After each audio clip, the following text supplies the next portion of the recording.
Hindi lang sa sex nasusukat ang pagmamahal. There are many ways to express love without sex. Kasi isipin mo, ilang relasyon ang nasira dahil biglang umiikot ang intimacy. Biglang umiikot ang relasyon. Noong una, sweet. Noong masaya. Pero habang tumatagal, kapag nawawala ang physical, parang nawala na rin ang relasyon. Pero ang tunay na pagmamahal, mas malalim pa doon. Kasi alam niyo, parang puno ang relasyon.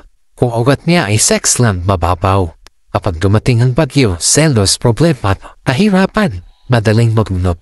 Pero kung ugat niya ay respeto, tiwala, at malasakit, kahit gaano kalakas ang bagyo, mananatili siyang nakatayo. Akala kasi na diba, sex ang ultimate proof of love. Pero ang totoo, kahit wala yan, may libo-libong paraan para may padama ang pagmamahal. Paglaan ng oras, simpleng kumustahan, pag-aalala sa maliit na bagay, at higit sa lahat, pagpili sa isa't isa araw-araw. Kasi ito ang totoo, kung mahal ka talaga ng tao, kung gusto kang makita kang masaya, nakuha yung pangarap mo na naaral ka pinagbubuti mo, ligtas ka at may dignidad. Hindi niya kailangan ng katawan mo para patunayan na totoo ang nararamdaman niya. Kaya tandaan, sex can be expression of love, pero hindi siya kabuuan ng pagmamahal.